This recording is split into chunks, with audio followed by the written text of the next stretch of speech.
comment devient-on un seigneur Sith?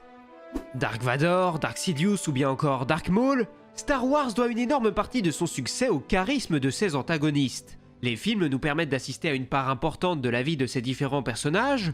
Pour autant, vous aurez pu remarquer qu'il n'est jamais vraiment possible de voir comment se déroule l'entraînement d'un seigneur Sith, ou tout du moins de l'éducation que l'on peut leur offrir. Alors qu'à l'inverse, la chose est visible de mille et une façons du côté des Jedi. C'est donc l'occasion pour moi de vous faire découvrir comment, à travers les époques, certains des plus légendaires antagonistes de Star Wars sont devenus des seigneurs noirs des Sith. Et vous avez bien entendu, j'ai bien parlé d'époque, car à travers les âges, l'entraînement des Sith n'a pas toujours été le même, bien qu'il y ait malgré tout forcément une ligne éducative assez constante, il faut le dire. Mais trêve de blabla, et commençons. L'Ancienne République. Dans les temps immémoriaux de l'Ancienne République, vous n'êtes pas sans savoir que les Sith se comptaient par centaines, voire par milliers en fonction des époques. Par conséquent, vous vous doutez bien que leur entraînement était quelque peu différent de ce qu'on peut voir à l'époque des films de la saga.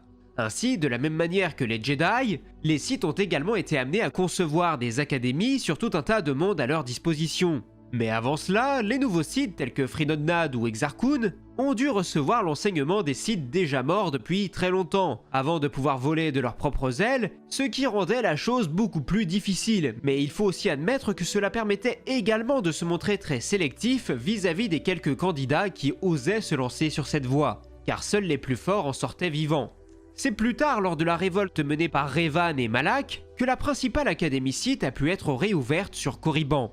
Certains seigneurs noirs seraient alors stationnés sur place pour éduquer dans les voies de la force tous les étudiants qu'on leur enverrait. Si vous avez joué à KOTOR premier du nom, vous pouvez vous faire une idée de ce à quoi ressemble cette académie puisque vous êtes amené à vous y rendre au cours de votre aventure. Et ensuite, libre à vous de vous y infiltrer pour faire ce que vous avez à faire, ou alors de faire un grand pas vers le côté obscur en fonction de votre alignement. Vous êtes ainsi amené à découvrir pendant un temps ce à quoi peut ressembler la vie des étudiants sur place. Vous pouvez voir qu'il existe des lieux de sociabilisation qu'on n'aurait pas spécialement pu imaginer sur ce genre de monde. Mais après tout, les Sith restent également des êtres vivants normaux entre guillemets, avec des besoins essentiels à combler, que ce soit physiquement ou socialement. Malgré tout, bien sûr, Korriban reste une planète particulièrement inhospitalière. Et les dangers y sont nombreux, notamment dans la faune qui occupe ces terres ou qui protège les différents tombeaux des anciens seigneurs noirs des Sith que les étudiants sont parfois amenés à explorer pour prouver leur valeur vis-à-vis de leur maître.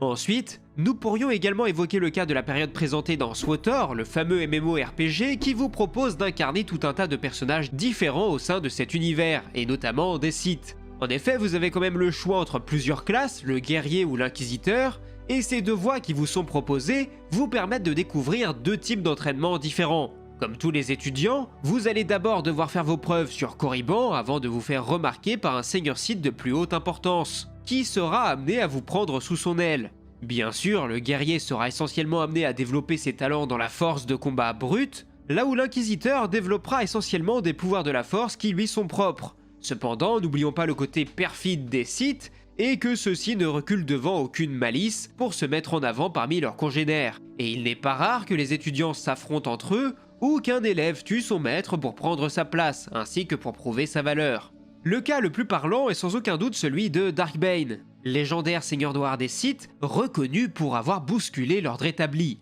Celui-ci a d'abord commencé sa vie comme mineur sur une planète éloignée du noyau, où les conditions de vie atroces l'ont particulièrement endurci. Après cela, il a été amené à intégrer l'armée Sith lors du conflit qui l'opposait à la République depuis des siècles déjà, l'occasion pour lui de briller comme leader de sa troupe, mais également de se faire remarquer par un seigneur Sith qui le fait arrêter puis transporter sur Korriban, afin d'y recevoir le meilleur enseignement possible. À cette époque-là, d'autres académies existaient sur d'autres planètes, chacune ayant sa propre spécialité. Du côté du monde natal des Sith, celle-ci était régie par le seigneur Cordis, qui avait mis en place un système de classes, chacune composée d'une vingtaine d'étudiants, mais il n'était pas rare qu'un professeur se rapproche de ses élèves les plus prometteurs pour leur enseigner des pouvoirs plus complexes à maîtriser. Le temps d'enseignement des élèves était plus ou moins divisé entre deux catégories, l'apprentissage littéraire qui pouvait se faire dans la bibliothèque du temple dans laquelle Bane a passé énormément de temps, mais également dans une arène où les élèves étaient régulièrement amenés à s'affronter, là encore pour prouver leur valeur. Bien sûr, comme dans toute école, la personnalité la plus influente se faisait souvent accompagner d'autres élèves pour s'en prendre à d'éventuels rivaux. Ce fut par exemple le cas d'un dénommé Sirac, l'élève le plus prometteur de l'académie, qui voyait d'un très mauvais œil l'arrivée de Bane. Mais quoi qu'il en soit, une fois sa victoire acquise sur Rouzan, Dark Bane a pu mettre en place son propre système éducatif. La règle des deux. Dark Bane voyait d'un très mauvais œil le fait que les Sith puissent se reposer sur des centaines ou des milliers de membres, ce qui, de son avis, ne pouvait que les affaiblir. Il était inconcevable qu'un seigneur soit obligé de se mettre au même niveau qu'un autre, alors que sa supériorité était pourtant évidente. Cela ne pouvait conduire les Sith qu'à accepter la faiblesse et de se mettre au niveau du plus faible d'entre eux. Or, selon Bane, un Sith doit toujours voir plus grand. C'est pour cette raison qu'il décide de refaçonner l'ordre Sith avec la règle des deux. Désormais, il n'y aurait que deux Sith, un maître pour incarner le pouvoir et son apprenti pour le convoiter. À partir de là, le maître fait en sorte d'enseigner un maximum de choses à son élève, tout en faisant progresser dans le même temps ce qu'ils appellent leur grand plan, ce qui leur permettrait à terme de renverser la République et de prendre leur revanche sur les chevaliers Jedi. L'apprenti, de son côté, est également amené à réaliser diverses missions pour prouver qu'il est digne de devenir un seigneur noir des Sith à son tour. Et par là même, il est également encouragé à s'instruire selon ses propres dispositions. Par exemple, Zana, l'apprenti de Bane, excellait dans le domaine de la sorcellerie Sith, un art dans lequel son maître n'avait que peu de compétences, et par conséquent, il l'encourageait à explorer cette autre voie par elle-même pour qu'à terme, elle puisse avoir plus de cordes à ajouter à son arc de compétences. Mais une fois l'heure venue, un duel peut intervenir entre les deux seigneurs Sith, duquel ressortira celui qui est digne de faire poursuivre la lignée. La logique veut que l'apprenti l'emporte sur le maître de façon à ce que les Sith deviennent logiquement de plus en plus puissants à travers les âges. Mais il n'était pas impossible d'imaginer qu'un apprenti s'en prenne beaucoup trop tôt à son maître et que ce dernier sorte vainqueur du combat, ce qui obligeait celui-ci à se trouver un nouvel élève à former pour faire perdurer la tradition.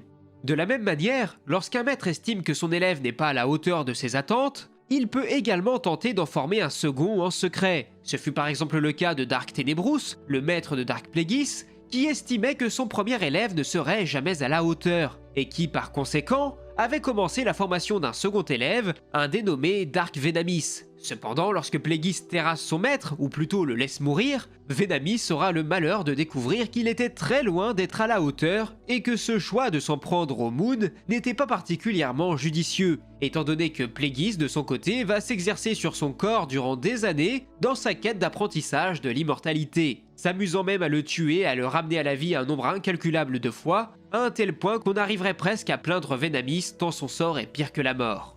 Après cela, Plagueis se trouvera son propre élève en la personne de Palpatine, l'occasion pour nous de découvrir certains rituels propres au Sith de la règle des deux. Je vous en avais déjà parlé dans une ancienne vidéo, mais sachez par exemple qu'ils avaient pour rituel de se rendre régulièrement sur une planète où la population locale n'avait pas particulièrement évolué, de façon à ce qu'eux-mêmes se préparent de façon ponctuelle à envoyer tous leurs hommes dans un combat sacrificiel contre les deux Sith qui se présenteraient à eux. L'occasion pour les seigneurs noirs de tester leurs compétences dans un véritable combat meurtrier. Par là même, l'entraînement de Sidious incluait des séances de chasse, des sessions de combat contre des droïdes, ou bien des tests d'endurance physique. Par là même, Plagueis a fait comprendre à son élève que les Sith devaient apprendre à faire face à leur peur, mais qu'ils devaient également être à même de survivre à la perte de ce qu'ils appréciaient le plus pour maîtriser pleinement le côté obscur.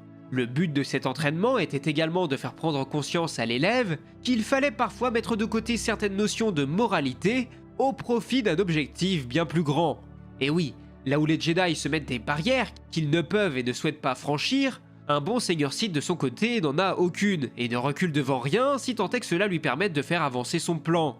En gros, on est plus ou moins face à Batman qui se refuse de tuer et le Joker qui de son côté n'a aucune limite. Ce qui fait que le Chevalier Noir a toujours un train de retard sur son adversaire. Mais c'est ce qui fait également que son combat est d'autant plus admirable, car il a de moins bonnes cartes en main que son rival, et pourtant il poursuit la lutte, encore et toujours. On pourrait également étudier quelques instants le cas de Dooku durant la guerre des clones, puisque différents passages de la série animée The Clone Wars nous permettent de découvrir à quoi pouvait ressembler sa vie au quotidien auprès de Sidious. Et que celui-ci n'hésitait pas à s'en prendre physiquement à son élève, une leçon que Tyrannus mettra également en pratique avec son propre apprenti, Savage Opress, lorsqu'il tentera de lui faire découvrir les voies de la force. L'occasion pour lui de faire prendre conscience à son apprenti que c'est la haine qui coule dans leurs veines qui les rend si puissants. Ainsi, c'est en déployant toute sa rage que le Zabrak est en mesure de faire appel à la force pour réussir l'entraînement mis en place par Dooku. Plus tard, Sidious sera également amené à mettre Vador dans des situations plus que difficiles, notamment en le faisant se confronter à son passé pour qu'il en ressorte plus fort. Néanmoins, la lumière de l'espoir qui s'est réveillée en lui grâce à l'apparition de Luke ne permettra jamais vraiment à l'empereur de faire de Vador la marionnette qu'il pouvait être à la fin de la revanche des Sith.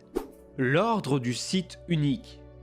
Enfin, bien des années après la chute de Dark Sidious, les Sith sont parvenus à ressurgir d'outre-tombe grâce au travail de Dark Krayt, un ancien Jedi, survivant de la purge menée par Palpatine, qui est parvenu à refaçonner un nouvel ordre sur Korriban, sous le principe de la règle de l'unique, une sorte de mélange entre la règle des deux et les anciens régimes, puisque les Sith se comptent de nouveau par centaines, mais que tous doivent répondre à l'unique, à un seul seigneur, en la personne de Krayt, qui les domine tous de par son pouvoir qui leur est bien supérieur.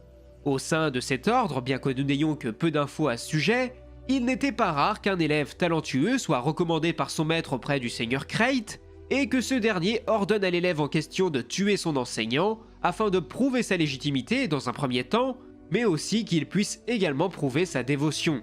Toutefois, le problème inhérent au Sith avec ce genre de système, où ils se comptent par centaines, c'est que plusieurs étudiants de niveau moyen ou faible peuvent être amenés à s'entraider afin de faire tomber un élève de bien meilleur niveau, ce qui à terme ne peut que conduire les Sith à la médiocrité, car ils doivent passer leur temps à surveiller leurs arrières et à se battre entre eux au lieu de s'en prendre à leurs rivaux éternels que sont censés être les Jedi.